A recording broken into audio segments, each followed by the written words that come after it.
All right, and before I introduce our speaker, just a fun fact about him. He last spoke here, or he's spoken here multiple times, and he's spoken here in 1990 and in 2003, so it's about time we get Jim back. So, all right, well, I'll just let you get started then. So we have Jim Brown.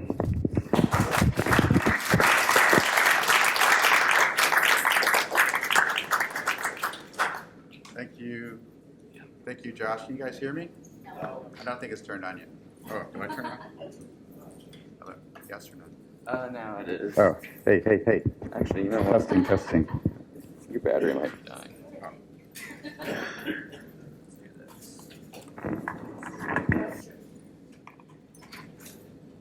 So that would mean that Josh was in kindergarten when I spoke here first.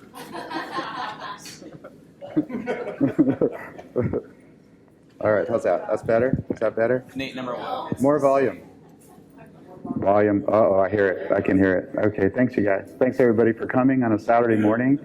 Appreciate it. When so the first time I came here, I hadn't really done any projects yet. I had just done a bunch of drawings and ideas, initiatives. And at that moment, I was just meeting my wife. She had hired me to do a project for a store she was opening in Hillcrest called My Beautiful Doggomat. And it was the do-it-yourself dog and cat bath. At the time, that was revolutionary. No one had done that before, so it was a really fun project. And I have fond memories of when Harriet Gill called me and asked me to speak. I don't think I'd ever really spoken about my work before, so it was thrilling to come here then, and it's very much appreciated to be back with you today. Thank you very much again. I'm not going to talk about my architecture today. I'm going to talk about a couple initiatives I've been working on over the last few years. The first one is Bread and Salt. It's a community arts building in Logan Heights in the barrio.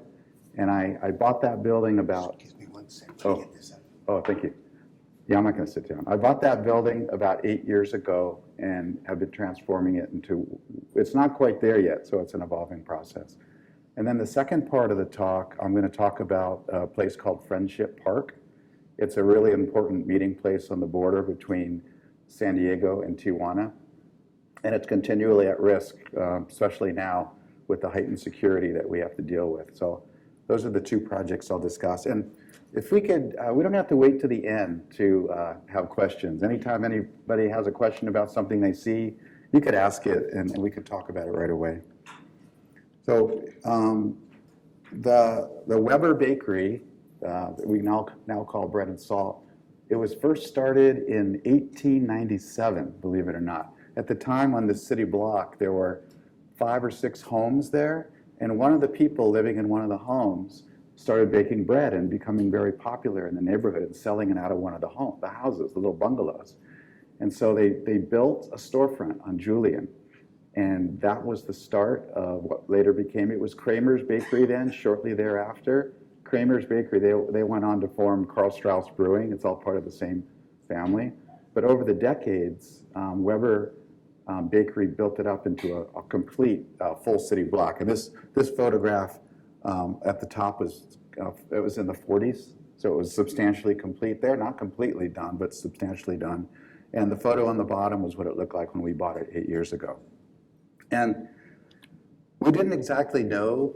I didn't buy that building with a plan. I just bought that building with the idea that we could create something good with the building if we took our time and brought in the right people. I think a lot of times people will start a project and they'll have like a really complicated business plan and they'll know exactly what has to happen and when it has to happen. That's very smart, by the way.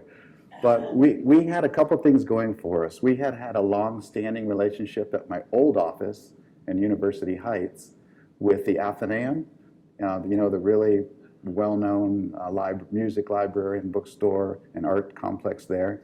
They had their instructional studios at my offices. My firm is called Public Architecture. So they had been there for more than 10 years doing their instructional studios.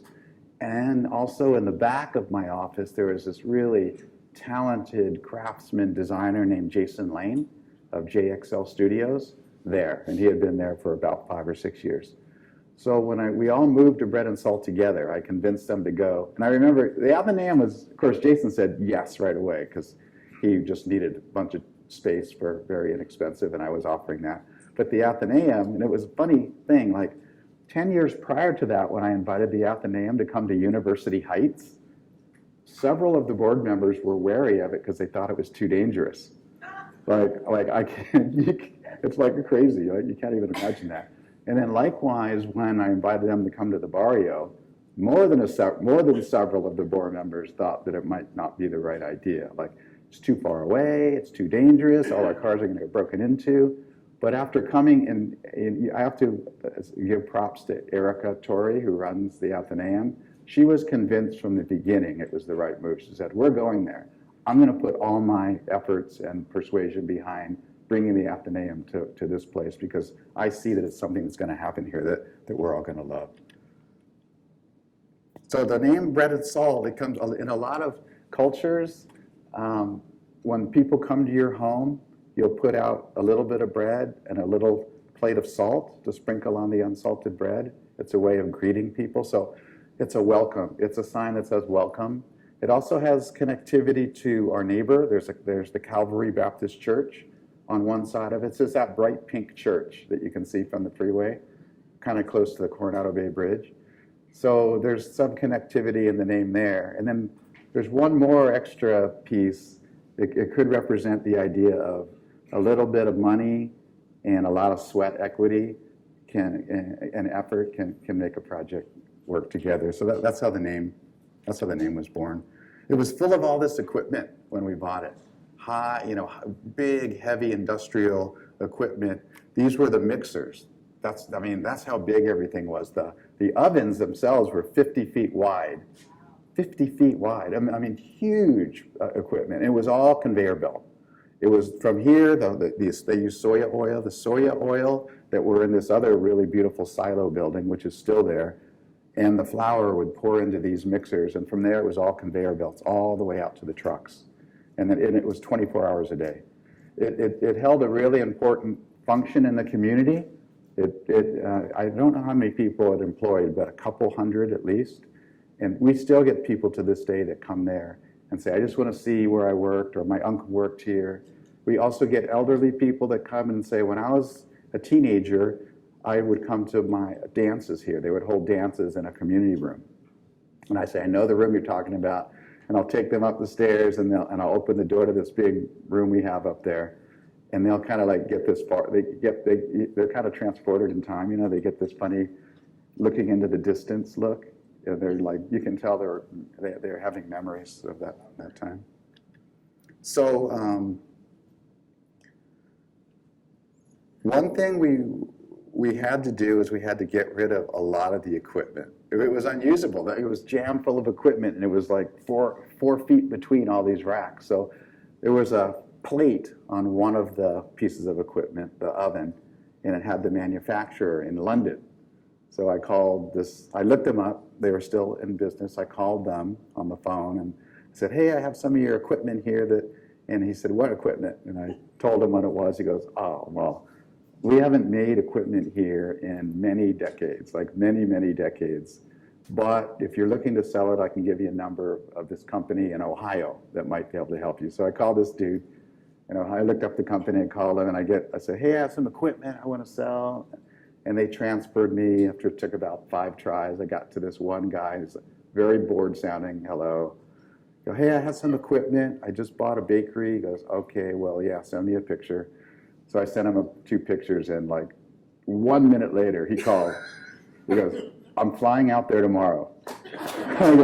He says, but before I do, I want to offer you like such and such money for the oven. And then I thought I'd mess with him a little bit because I said, oh, that's really cool. That's really nice of you. That is a great offer. I'm so inclined to do it. But I should probably get a couple other bids. just a mess. Because he was trying to get it, he was like a used car salesman, So I ended up like saying, listen, this is what I want to do. I don't want to sell piecemeal pieces of the factory. I want you to buy every single thing I point at. I don't care if you want it or you don't want it. I don't care what shape it's in, if it's just pure junk. If we're going to do a deal, we'll arrive at a number, and then you'll just clean out the building. And that's what happened. They sent, and I never met these guys like this before. They ended up, I'm going to take too long. I'm getting stuck in the preamble. So they sent these total machinists. Like, I think they were from Tennessee. There were 5 of them. And I had never in my life seen more capable people that can work with their hands and with heavy equipment, you know, and with giant generators and huge wrenches and welders and demolition tools. Just like it was like a ballet. I mean, these guys were the most capable craftsmen I'd ever seen. They could do anything. So they like camped out and spent, I think it was 5 full weeks doing nothing but taking things apart. 18-wheelers would roll up. They'd put it on the 18-wheelers. They'd drive, then new ones would come up. They just worked nonstop. You don't mean literally camped out. No, they stayed at a hotel in National City. I went down there one time and had a couple beers with them. So it was pretty close to camping out, actually. But they were good. They were salt to the earth type people. So I mentioned that I brought, this is Jason Lane, by the way. And you can see on the lower left what some of these spaces look like. They were pretty torn up. Jason Lane now is more than just a craftsman. He's a public artist in his own right. He just unveiled, and you should go see it. The Mingay is running an arts program at Liberty Station now. You might have seen or heard about it. But he just installed, I don't have it depicted here, but he just installed a wonderful piece of public art. He's the type of guy who will experiment with materials and design and techniques, even when he doesn't have a job, you know, even when he's not getting paid. And not many people are actually like that. You would think that a lot of people would be, but they're not. So he'll like do these big, difficult projects in his side yard and cast intricate shapes and play with how they're arranged and do lots of experimentation with hanging the work. And then he'll wait, and then in this case, someone found him. The Mingay found him and commissioned him to do this piece, and I'm 100% certain that his like second career at public art is taking off because of that opportunity the Mingay gave him. He's really talented. You have to keep an eye out for him. Yeah. Back to the equipment. You did keep a couple of those big mixers. I kept one of those 2 mixers. Yeah, and I kept some other weird kind of oddball pieces too. What do you think the people are doing with all that stuff they took away? That particular company maintains old bakeries all over the world. So they took it all apart for the most part. I imagine they sold 1 or 2 pieces whole, but a lot of it was maintenance. Wow. Yeah. Well, that's good. Yeah. Oh, definitely. Yeah. They had all sorts of archaic equipment. They even had, it was the weirdest thing, like when the bread would come out of packaging, it was on these rollers, and there was a metal detector. And I go, why in the world would you have a metal detector above like a bread product? And one of the guys from Tennessee said, well, like a company like this, like even, you know, and there's a lot of equipment rattling and this and that. If anyone has a bad experience through some freak accident of metal getting in their roll, it would cause a big disaster for the company. So they have all sorts of checks and balances. That was the strangest thing. Why did you keep the couple of pieces? What's your rationale and philosophy? What was important about those pieces that you kept? I think for me, the mixers, and I'll go back, were the iconic pieces. Those guys. Yeah, the height of these guys is like someone's head comes up to about here. So they're really tall. They're just iconic. It's like where the stuff happens, like where the goo gets stuffed in, and the stainless steel paddles are huge paddles in this one that we kept. We got rid of the one close to the door because we wanted access to an outdoor garden, but we kept that one. And we kept some other oddball pieces too. We're being careful not to scrub clean the history from the building. We don't want to make it perfect. Although the lower left is a little rugged, we have no intention of just turning this into a spick and span rehabilitated building. We want a little bit of the grit left. So it's back to the idea of bringing Jason and Erica Torrey and the Athenaeum in. These are very professional people and organizations that we're attracted to They do everything in their power to make all of their actions, activities, events as good as they can make them. So we didn't start, we were the only people in the building. Like that was it. Like this is a 45,000 square foot building, and we barely were like making any footprint in it whatsoever. But we had the ability to take our time. We didn't have a lot of money issues at the very beginning because we were lucky and that the purchase price was relatively speaking low. So that helped us, gave us the freedom to work really slowly and only bring in the people that would benefit us and the community. We were very attracted to the idea that Weber's Bakery was a center and anchor of the community, and we wanted to keep it that way. We didn't want to bring in an outside arts organization that turned their back on Barrio Logan. And one of the first people that I met, like I think the first week I was there, at this moment I was the only one there. I was all alone up in my second floor office, which is still where my company is. I've already burned a half hour. I got to definitely speed up. I heard this tinking at the window. And I didn't know it was a window. I was like, had my back to the, and I heard this tink, tink, and I like ignored it. And then finally I walked over and I opened the window, and there was this lady, like she was 82 at the time. No, she was 78 at the time. And she was just getting ready to fire another rocket at my window. And I said, hey, and she goes, it's about time. And I go, what? She goes, my name is Connie Zuniga. I'm from this community. You got to meet me right now. So I was like, I was instantly frightened. So I came downstairs and I opened the door. I said, hi, I'm Jim Brown. She goes, okay, you're coming. I don't know what you're up to, but I heard you bought this building. You better talk to me right now and tell me what you're up to. Because you might be in over your head. So we went out and had breakfast, and she was great. She was a great connection to the community. She knew everybody. She was convinced. After we had breakfast, she said, "I'm going to help you. I'm going to help you, but it's probably not going to be enough. You still have to be good." So this first person, one of the first people we reached out to on the lower right, started one of the first arts organizations in Barrio, Bob Green. It called Roots Factory. It's legendary now. In the resurgence of the Barrio with all the shops and culture and every second Saturday and the lowriders. Now it's like a huge scene. But back when Bob Green started Roots Factory, there was nobody doing anything down there. And he is one of the handful of people that started the whole arts movement in the Barrio. We asked him to come to Bread and Salt, and he started a radio station there with a couple other people, Anna Brown and Bucky, and it was called Radio Pulso del Barrio. So every week they'd have a radio station from Bread and Salt, and we have a rule at Bread and Salt too. It is anyone that lives within like a block or two radius of Bread and Salt can have an event there, no matter what it is.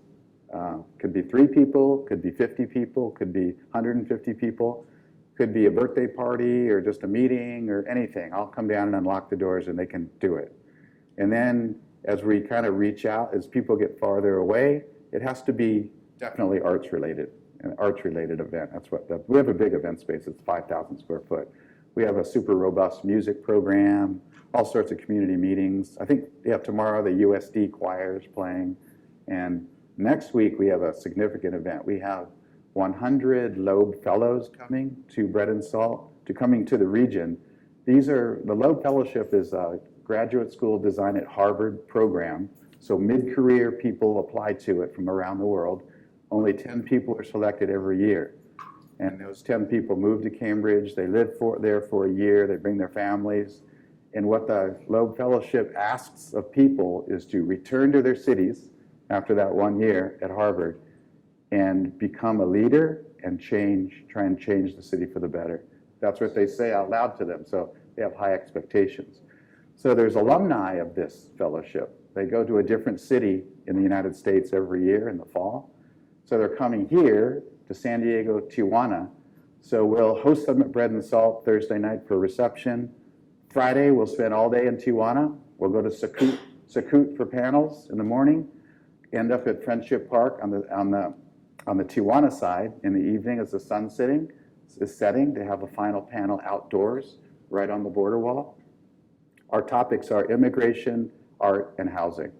So we have parallel panels in Tijuana, and then on Saturday we'll come to Bread and Salt to have a parallel panels at Bread and Salt all day Saturday.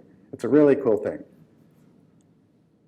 This is another really important piece of the puzzle of Bread and Salt, Ice Gallery.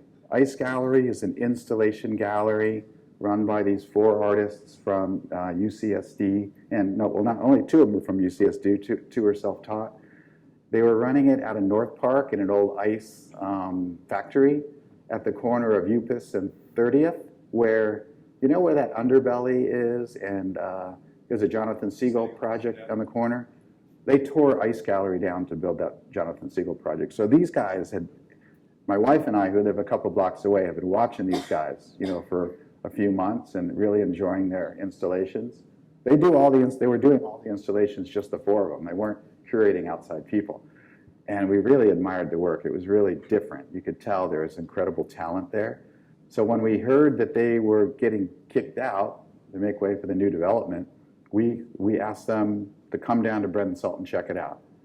And we offered them free space, because you could just tell, you know talent when you see it. And it's like, these guys have got to keep going. And so they agreed to come down and open up their own gallery there.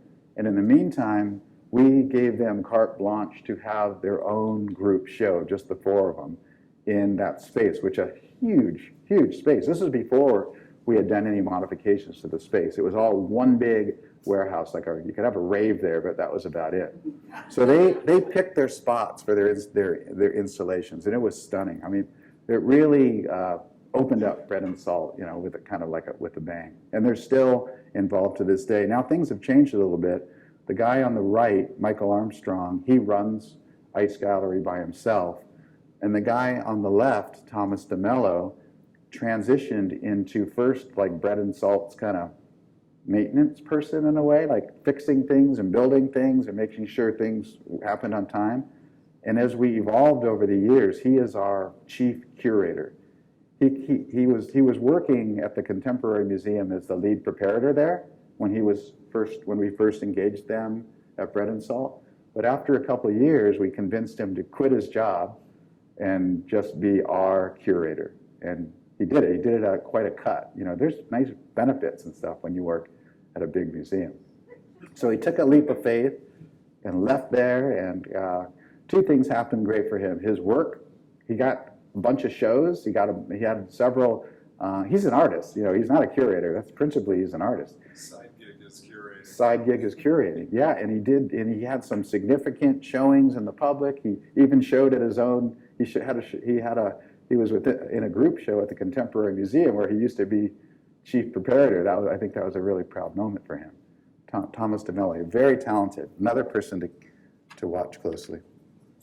This is one of the installations the 4 Ice Gallery guys did. This is Joey Heppert's work. This is all done with tape on the floor.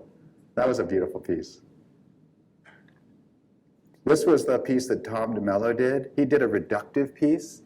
He just brought in some sandblasting equipment and sandblasted basically that stripe, allowing the red brick to come through. That was his piece. Their pieces are subtle. A lot of their pieces are really subtle, which makes them very powerful too.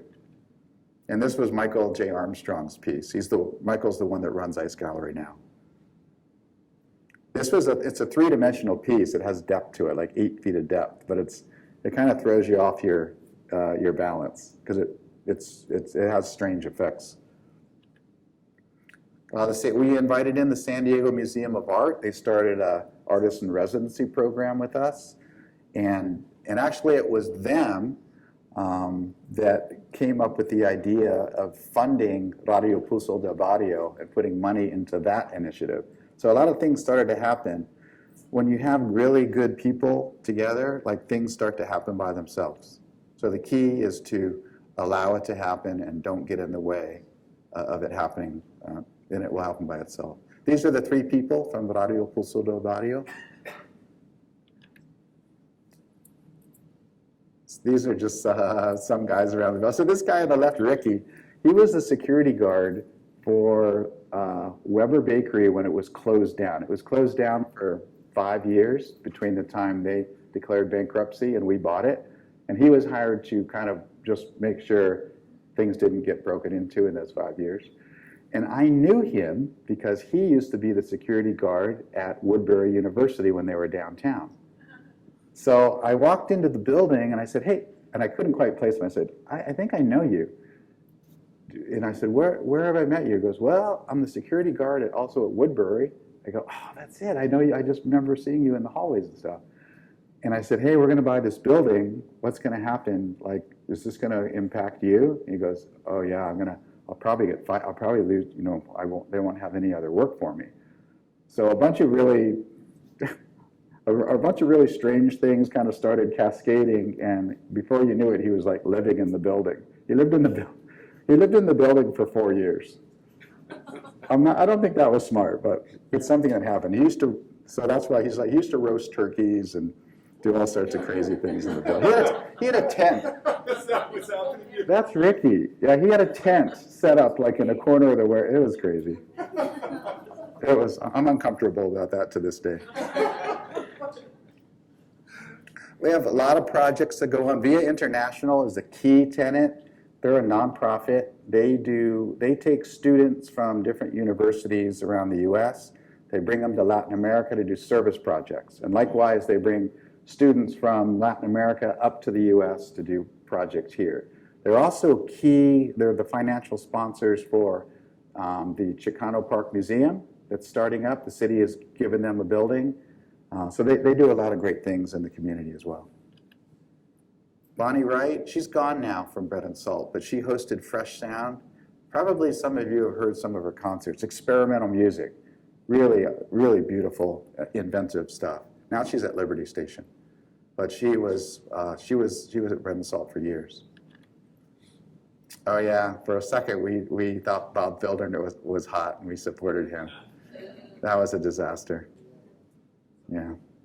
And then we tried to get David Alvarez elected mayor, and that didn't work out either. We're 0 for 2. Don't stop trying. There's a really interesting, David Richardson is a historian, a Baja California and Southern California historian that does ongoing research projects, really interesting work. The doors on the left, we're big pack rats. We salvaged these doors from San Diego Gas and Electric substation. And actually, those were salvaged by Bob Sinclair. Do you guys know Bob Sinclair, the downtown semi-god? Panikin fame, and then development fame later. Anyway, he's a hoarder of all things really super cool. And I don't know why he did, but he gave us these because that was very nice of him. And we put them up in the building. This is Tom DeMello, our curator, but more importantly, this is his artwork. You can tell he's influenced by the found object scene, the Dada art movement. Really, accidents, chance plays into his work. A mural by Paula Villaseñor, the Tijuana artists. She's she's the artist in residence at the Children's Museum right now. She's about to start. It's a really nice thing for her, and we're going to have a solo show for her at Bread and Salt in 2020. This was one of the really cool installations at Bread and Salt. So there's a harness in front of just these typical umbrellas. And the idea is you put this harness on and you go out into the wind, and for sure it would kill you. but I guess on paper it would lift you up to the heavens or something.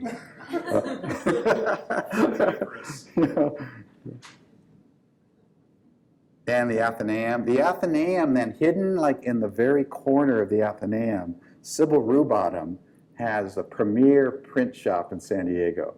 If you haven't been there yet and you like printmaking at all or think you'd like to try it out, they offer really inexpensive classes. And their shop is so well outfitted. It's really cool. This is all as part of the Athenaeum. This is one of our artists in residence, Oscar Romo. We have a center courtyard now. When we first bought the building, as I said, it was like one big dark space. So we had to cut a hole right in the middle of the building to allow the light to get in. Then we cut the same hole in the ground to get some plants in the ground. So then that allowed us to order the spaces. We put glass around that hole we had created, and we were able to create bite-sized spaces that were big enough to lease out and also let light and air into the center of the warehouse, which is Is this it now? You've got like a landscape? no, that was a temporary installation. We're just starting, an artist named Jonathan Stevens is about to start an installation in there. Oh yeah, I think Jonathan Stevens is going to talk to you soon, isn't he? Oh, we were supposed to have a meeting yesterday or Thursday, but I was sick. So Oh, okay, all right. he's also my mentor. So. Yes, he's a good mentor. This is a really cool chandelier by Oscar Romo. These are bottles that he cut and put in a metal frame. And the thing that adds a little bit of power to his pieces, his materials are all salvaged. He lives in Tijuana, all salvaged from the canyons in Tijuana. So he does all sorts of public art with, salvaged trash that people have tossed into the canyon. So he's cleaning up the canyons and making art out of the work. Andrew Alcacid is another insanely talented young artist that we've been featuring. On the lower left, so this is in the courtyard. It was landlocked. We didn't have any drains. So we had to dig. One technique when it rains to get rid of the water so it doesn't pour into the spaces is to dig a super deep hole and fill it with gravel. Then the rainwater goes in there, and over time it can soak into the ground. It can take a little longer, right? So it doesn't overwhelm. So I hired this kid just to dig a hole. And then he's like, and I'm asking him like, oh, I didn't know much about it. Tom DeMello said, hire this guy, Andrew, he's looking for money. So then he sent me these pictures, text photos, and of that dig. And it's like, wait a minute, that's not a hole, that's an art piece. That's one of the coolest land art pieces I've ever seen. So then we said, okay, you're hired. We're gonna do this and do that, do art installations. So then he started doing interesting art installations in some of the hidden spots at Bread and Salt. And he's also been engaged by, is it the Mingay again? I think it's the Mingay, but when they're, which is the museums are they tearing down and building a new facility? Mingay, right? Yeah, so he was hired by the Mingay to go in there, not hired, and completely do anything he wanted in that shell before they actually demolish the interior. And I don't know who got a chance to see that. And I don't know if it was really public tours, but we got underground tours. He did incredible work in that shell. He's an exceptionally talented guy. This has all been documented, of course. I hope so. I'm sure it has. For sure it has, yeah. He's got photos right here. Well, he'd be a great person to get in here someday and talk about, well, you guys like to focus on architecture. Forget it. This is our show that's up right now, a show about touching. I recommend come on down and see it. A good time to come to Bread and Salt, although our gallery's open between Tuesday through Saturday between 11 and 4. But a second Saturday, we have the art crawl. That's a great time to come to the barrio if you haven't come already. Park near Bread and Salt, come check out what we're doing, and then they have jitney stops. There's one right in front of Bread and Salt that will take you all around the bar and do a big loop. So you can end up back at your car at the end of the evening. It starts so second Saturdays starts about 5, goes till 9. Highly recommend it. So you don't have to do a lot of walking if you don't want. That's the courtyard. Oh, and then this is a neat opportunity. These silos, I mentioned the silos for the soya oil and the flour. These are 40-foot tall. There's a building that's 30 foot by 30 foot, and it has 4 steel silos in it that are 40 feet tall. It's insane. It's all surrounded by concrete block. So we're going to turn that into an apartment. What we're going to make, first step is to make holes in the block for windows to get light in there, and then rather than make 4 apartments, because I don't want to lose visual access to the interior. So it'll have one crazy winding stair out of metal, and then every once in a while we'll cut into the silos and make a room, going up and up and up. So hopefully we'll build this when we build part of phase 3. Oh, that's Big Phil telling me we're at the end of this presentation for this particular building. But I didn't bring any drawings about the phase 3, which is the housing project we're going to do in back of Bread and Salt. We have 21,000 square feet of land, vacant land left as part of the purchase, and we're going to put a pretty dense artist live work housing project there. 0 parking. We're probably going to get like 40 units or more, and we're not going to provide a single parking space, according in my head anyway. The city will let you do Yeah, yeah. There's great rules now. Yeah, San Diego is really slow to the game to do incentives to help with affordable housing. So slow, and they're not the only ones. It took the state to open the floodgates. So the state had to order the cities to make affordable housing using techniques like no parking, and there's a billion other things they're helping with. But now the city's responding and pretending it was their idea. No.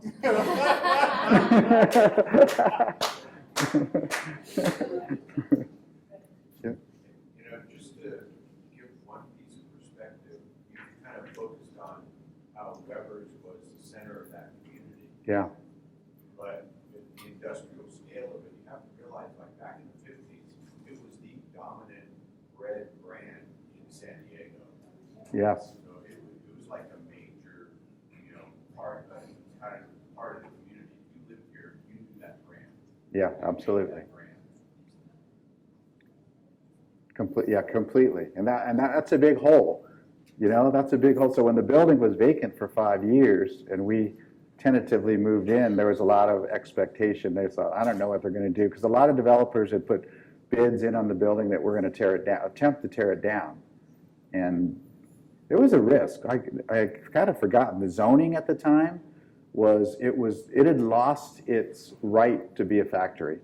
Because once you discontinue a use for 2 years now, you lose the right. So it reverted to the base zoning, which was low density residential. So when we bought the property, this is why the price was low, it was only zoned for like 6 units. That's it on the whole 60,000 square foot parcel. That's not a good financial move. But I knew there was a strategy for getting a neighborhood use permit and reinstating the industrial uses. And then at the same time, I really didn't want industrial uses. But since it was such a big building, those industrial uses could be broken out into different categories of pre-existing use. One was light manufacturing, which was good for our craftsmen, right? Another was they sold bread there. It was a retail store. Another one was there were offices upstairs. It was an office space. It was an assembly space because of that room that they used to have dances in. So this was still like speculative, right? I had to present it and convince people of it. So I wrote it all up, and we ended up being granted the permit to the previously existing uses of the factory, which turned out then to be translated into a mixed-use project. So it was a lot of work, but it was complicated, but it all worked. It took a couple years to do it. Is that permanent or conditional? I mean, No, it's something like that's permanent. But in the meantime, then they redid the community plan, they rezoned it, and now it's got much higher zoning. It includes all of that plus housing. So you want? Yeah, it was a long-term effort. To do all that. It was fun. That kind of work is fun. It's a lot of strategy and then a lot of convincing people. I'm going to move on to the next project. Does anybody have any questions on the first one, bread and salt, before I move forward? Yes. I just was going to ask, who lives around there now? Has that changed at all since you've been there? Is it still Hispanic families, or what's it like? It hasn't. We've been there 8 years, and the population around bread and salt hasn't changed. The neighbors haven't changed yet. No. Gentrification, though, it's a concern in the barrio. It's a concern everywhere. Now, I personally think gentrification is a blunt force word that I don't even like to use that word, because everyone wants safety in their community. That could be called gentrification. People like lights at night. People like stores. They like grocery stores. All that's gentrification too. So it's better to break it down into the negative aspect of gentrification, which includes good and bad. It's the people being forced out of their homes, right? Because they can't afford to live there. That's the That's the biggest negative, I think, in the broader category of gentrification.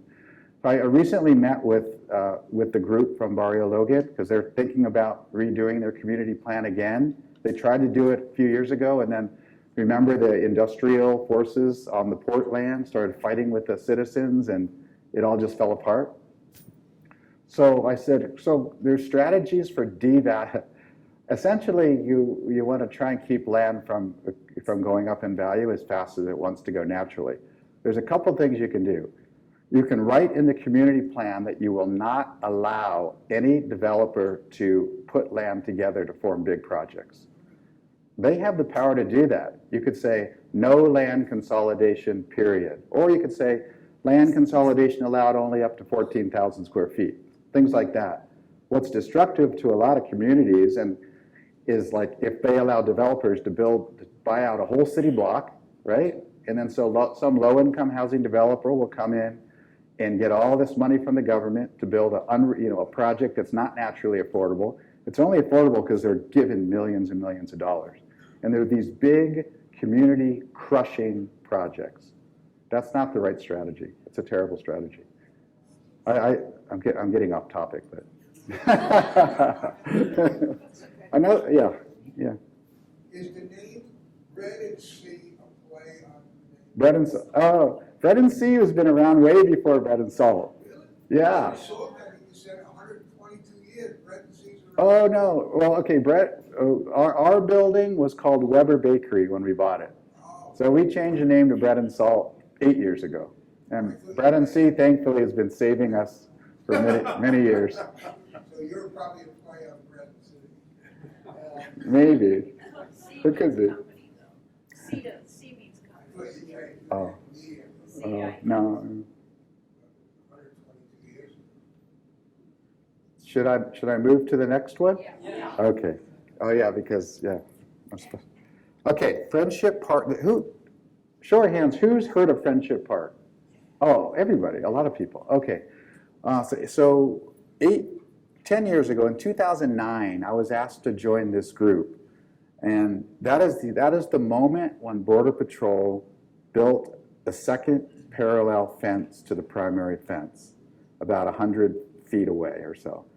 And until that moment, Friendship Park, which is on the border as it meets the Pacific Ocean between San Diego and Tijuana, where one of the monuments are between our countries, that was a really important meeting space where people that couldn't cross the border freely would go and talk through the fence. And even like Pat Nixon in 1971, she's the one that called it Friendship Park. She came out to Friendship Park, like the helicopter one actually landed there on Monument Mesa. She came to the park and she addressed the crowd saying, you're not going to believe this happened. She was a Republican First Lady. She addressed the crowd saying, we hope there won't be a fence here much longer. She instructed her Secret Service agents, there was only barbed wire then in the 70s, to cut the wire. And the whole group walked into Mexico shaking hands. Like, this is only in 1971, so things have drastically changed. But it's always been a meeting place before she called it Friendship Park. And back to 8-9 years ago when Border Patrol built that second wall, it completely cut off access to the inner fence where the meetings were taking place. And Border Patrol I'm sure they knew something about it. They pretended like they knew nothing about it. It's like, so a small group of people, about 5 people, started protesting. Literally got in front of the bulldozers, and stopped, and they got arrested, detained, and managed to stop it for a day. But then I had just been returning from a year at Harvard, and I didn't even know this was happening. I had designed a binational park, or the concept for one, on that site. And when I got back into San Diego, I found that they had built a second wall. Some of the work I had done was presented at the Contemporary Museum, and they happened to see it there. They asked if I would join them. So I said, yeah, I'll help you. So, sorry, I forgot to advance the slide. So you can see in the lower left like what a typical meeting used to be like. And then when Border Patrol, there's Pat Nixon wading in 1971. And shortly after this, they cut the wire. Jim, are you a lone fellow? Yeah, I'm a low fellow. Yeah, I am.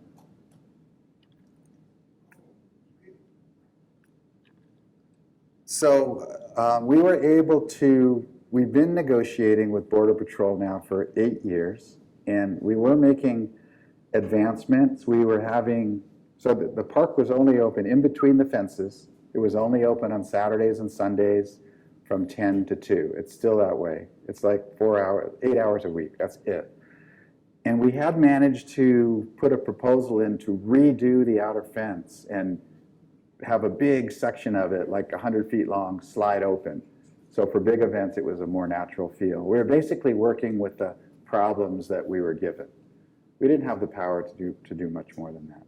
But lately, over the last several years, the last couple of years, so part of the mechanisms I had to design were Border Patrol's always worried, of course, they're worried about security. So we had to design this bollard system. So at first they designed like these 5-foot walls that you had to walk through like a cattle car that led you from the outer fence to the inner fence. It was terrible. So they asked me to help with the design, and I said, well, since there's Border Patrol there on the site, what if we do little bollards with loopy chains, kind of like in a national park?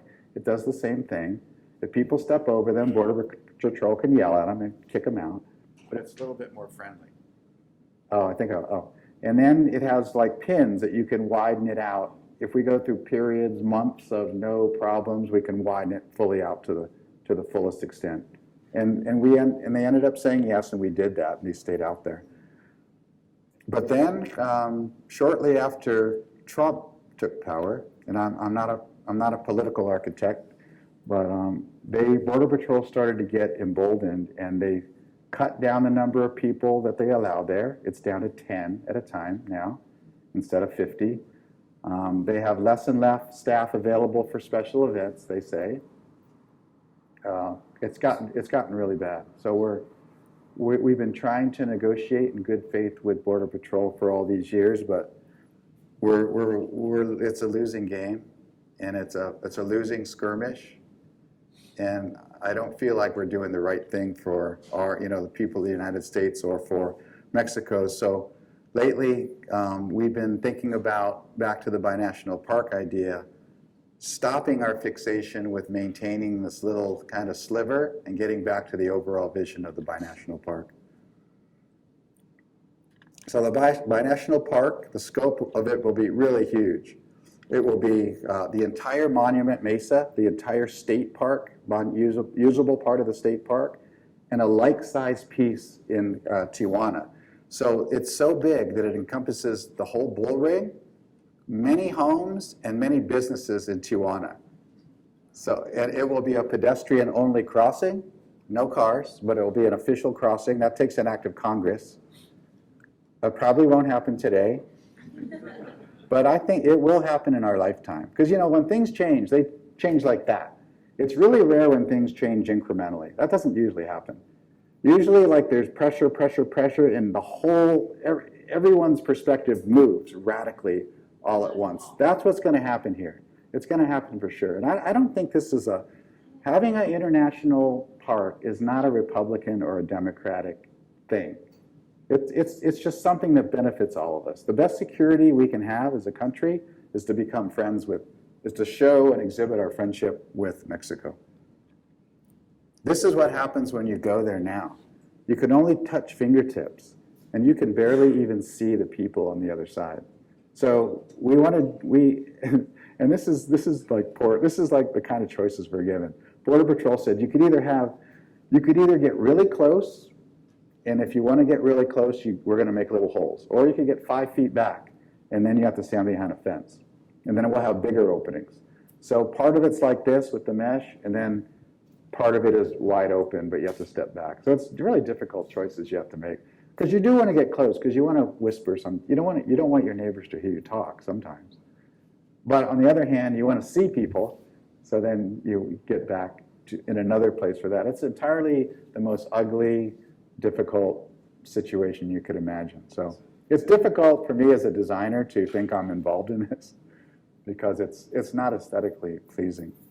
But Border Patrol has funny things to say about why they need this. They go, We said, why do you need this? What's the problem? So, well, people could like pass jump drives through. It's like, have you ever heard of email? Like, I cannot think of a real reason why this, or people say people could pass drugs. Are you serious? Like, do you know how many drugs go through the Border. We've got a long border here. we have a lot of serious discussion. So we meet with Border Patrol every month. We meet with the San Diego Sector Chief, and lately we've been getting nowhere. It's really discouraging. This is part of the studies I did for the early studies I did for the Binational Park. I have a question for you. Yeah, I grew up in Credo Beach. We used to go there in the 80s. yeah. Party and picnic, and I have tons of pictures. It's this big grassy area with the Oh. bull ring in the back. Yeah. And you just go right up to it was just a chain link fence. But is there, and then now it's all these walkways with concrete planters In the state. drought tolerant plants, so everything Oh. about it is not friendly. Like you would never want to hang out there now. Like Right. before, it was just this grassy mesa. It was like picnic heaven, you know? Right. So is there any idea to make it grassy and friendly? Well, I mean, Yes, way softer. yeah. Here's the new vision. Here's part of it. So this is what's going to happen in our lifetimes. So here's the existing condition. And I was helped, a really talented New School of Architecture student named Francesca Radetsky helped me on this project. And other New School students, not to be named, are going to also help, like these guys right in front. So we're getting ready to present the full proposal for Friendship Park. So imagine a park so big that all of those buildings that are on the Tijuana side, or let's see, not all of these, everything from here to here is within the Binational Park. All these buildings, and then the same size piece is in the park here, all of Monument Mesa, which is the grassy part that you're referring to. It's all one big park with a pedestrian-only crossing. And the buildings are not torn down. They remain. So there's still people living, there's still businesses there. The big bull ring turns into a forum, an international forum. So now there's a pier, 1,000-foot long pier goes out into the ocean, 100-foot wide pier. The entry point is at the far right. A trolley goes out to a park. There's a parking structure about halfway out, then a little jitney goes back and forth from the parking structure to the park. 24-hour pedestrian-only crossing. So this is the vision we're working on. And it's just at the beginning. It's just at the beginning. So you know that boardwalk in Tijuana? There's a really sweet boardwalk with businesses and restaurants. That continues on the U.S. side along the frontage, along that grassy area that you're talking about. So that's our proposal, which we'll be working on it and presenting it within the next few months to the world, and then we'll see. Any questions on Friendship Park? You need buy-in from a lot of people, like you said. There's, I think, acts of Congress here. Yeah, right? yeah. Then how do we fund these things? That's I mean, this is a big vision. I think, yeah. yes. It's many hundreds of millions of dollars to build something like this. That's not my job. This is a visionary plan to capture the public's imagination, to convince people that this is the right time and place to do it. They'll find the money. We have the money for such things. Yeah. Yeah. As you're talking about these wonderful plans, I keep thinking of Christo Yavicek. Yes. And his whole idea of making the kinds of temporary installations that he does is that sometimes it'll take 20 years, literally 20 years, to get all the permits and the permissions all together. And that's part of the art. Uh-huh. That's what I keep thinking of while you're talking about this, is I keep thinking of him and all of the philosophical steps that he has to go through in order to realize his projects. Yeah. Yeah. Maybe you'd like to come to San Diego this winter. Yeah. He's got a lot. So in that same vein, I'm wondering just what the pier means to you, because it's rather wide Oh, yeah. Primary equipment. Oh, How you're feeling. I think I see it as a necessary poetic move. I mean, it's right, the border between our countries would go right down the center of it. And I could see conferences, a hotel, places to meet. And I think we have an idea that's a dual level pier. So the upper level is a typical pier you see at like Oceanside and so forth, that's pretty high out of the water. What if the lower pier like started about boardwalk height, which is pretty close to sea level, went out and then like, so at high tide it would like be upon that lower pier. It would be like a ramp. The water would kind of come up and down. So, oh, yeah. I think the piers are very important because it's an expression of the line. I'm not against, the expression of the border is a fine expression. I am not against borders between countries, and I think that line really accentuates. That pier is important in the formal design. Yeah. Also, it would be neat to get out on the pier and then look back. Oh, there's Mexico and there's the U.S. It would be really a neat way to see the land, to see each country. And is that literally the border line? Yeah. That's it. Because there's a skew I see in some of your, Oh, well, yeah. regulating lines. We're playing with that a little bit. No, but to show the line clearly is a goal. You know, the little known fact about the border wall right now, the primary wall, is they didn't build the primary wall on the border. It's built 3 feet into the United States. So it was Border Patrol's idea that they thought, oh, we need to maintain the wall. The only way we can do that is if it's all on U.S. territory. So a person working isn't in Mexico. And they actually built a man gate into it. So when they built it with a man gate, I had all these ideas I thought were good to have. First I thought we should have the presidents of both countries open the door and shake hands. This would be, and I thought Obama's the perfect president. He'll do it. But then it turned out that these politicians are really, they're freaked out about losing their base. And I think you'd lose a lot of vote. And then I thought, maybe the first ladies will do it. Maybe the mayors will do it. Like, who's going to do it? But a couple times we had it open. In 1972. We had it opened on Father's Day, Mother's Day, a couple years in a row, where I got to help opening it. I got to pull the big bar in it, and we opened it up. Well, one cool thing, I have a public art project I'm going to sneak preview. It would be pretty cool if in that 3-foot swath, it's on the south side, right? But it's on U.S. territory. Wouldn't it be a cool art installation to make a clinic there, like a birthing clinic?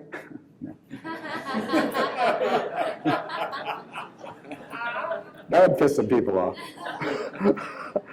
But you're not political. Yes. So I think the demarcation of the border could be an art installation of itself, kind of like the prime meridian line where everybody takes a picture.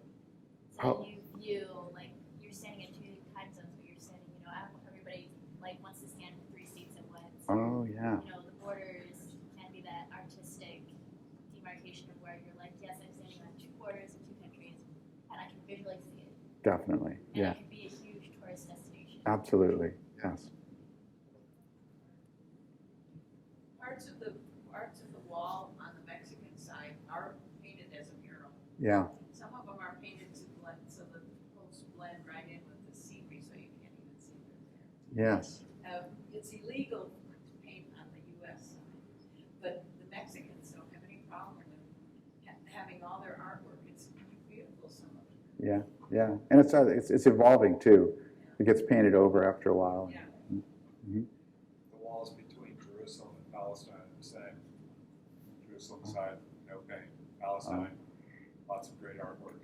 Mhm. Lots of great artwork. Yes. Since the border wall cannot be built, of course, in the Rio Grande River, it would have to be built on the U.S. side, basically creating the entire river to Mexico. Part of the inspiration for this binational park was I had heard about this bridge over the river, and that people from Mexico would walk over this bridge, and the theoretical borderliners in the middle, and they wouldn't check into the U.S. till they were all the way well into the U.S.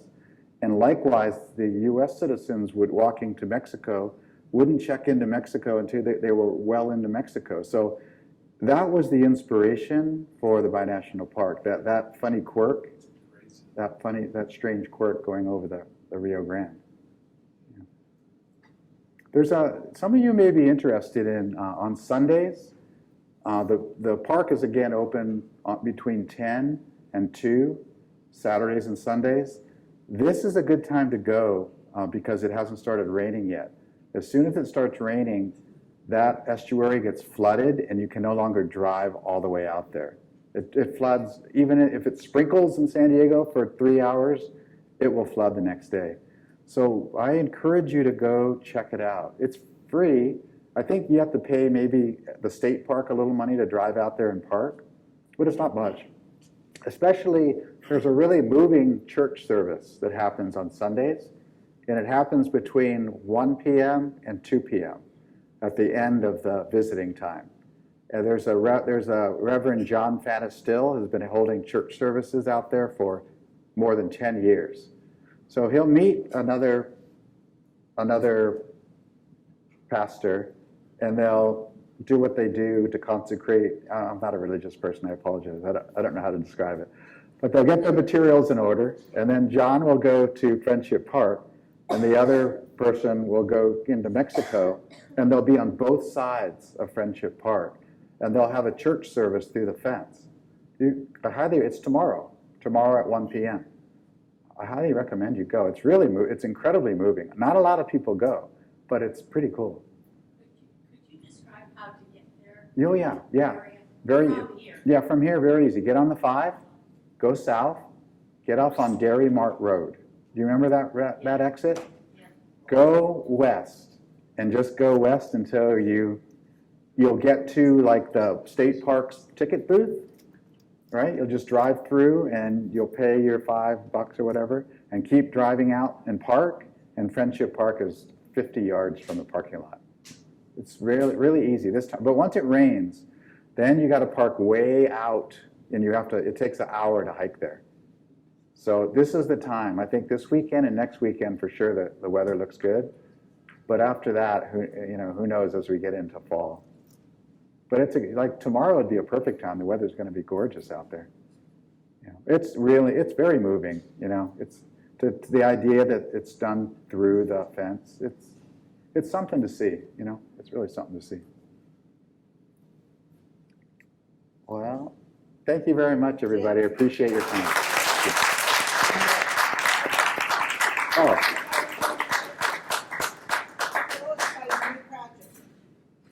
Okay, yeah, I do architecture too, but I don't have any images. But I have a project I'm excited about. It's a micro housing project on Adams Avenue. Do you know where the Vons is on Adams Avenue? It's right across the street from that. It's a small site, like 50 foot wide, but we're putting in 14 units. They're 12 feet each unit's really, really small. They really are micro housing. Like by the city's definition, micro housing unit is like less than 600 feet. That's 600 square feet. Those are huge. That's not micro housing. That's ridiculous.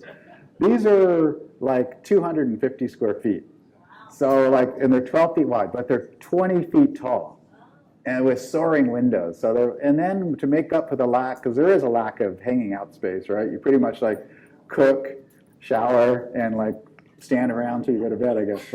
But like we have a lot of generous outdoor communal space. That's the key to the project. 0 parking, none. Loft space though? Loft space. Oh yeah, there's loft. Yeah, there's loft space. Yeah, yeah. That's going to be a fun project.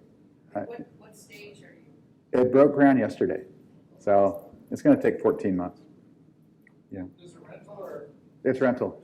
Yeah, I think the developer is projecting like $1,500 a month or something, which is a pretty good deal. What is the demographics between property owners and renters? Where? By red and salt part of the local. What is the, could you ask that one more time? What is the ratio between Oh. property owners and I think it's probably more than 50% renters for sure. Probably closer to 75. Yeah, mostly renters. It has been that way since we moved in too. You know, I'm noticing a lot more Airbnbs there though, because I see people get dropped off by Lyfts and Ubers with their little roll along. And they kind of like act stunned, and look around like, where am I? That's a whole other topic. That's not good for low income housing. The phenomenon of the Airbnb. If it's mainly renters, that's a problem with development. If everybody's a homeowner, developing means everybody's property values go through the roof. Unfortunately, it will decrease all the taxes. Yeah. Another strategy to lower property values, which I enjoy, is like now you're allowed to do these micro housing, or what do they call it? ADU? No, not ADUs that's probably the best tool in the tool belt to fight the lack of affordable housing. That is going to be so effective over the next 5, 10, 15 years. Yeah, that's a great thing. Yeah. But one other thing is they're letting you now divide up small, like 5,000 square foot lots into however small you can make them, and then sell them separately. So that's another good tool too. The city of San Diego? Yeah, city of San Diego. Yeah, the small lot ordinance. Yeah, that's a good tool. That any tool that keeps developers from creating larger pieces of property is a good tool. Wow. Good tool. Just need to have the street frontage. Street frontage or provide easements in the back to get to. Access. Yeah, it's an interesting thing. Then you could own a house for, I don't know, 300, 250,000. Yeah, yeah. Okay, that's it, right? All right, thank you.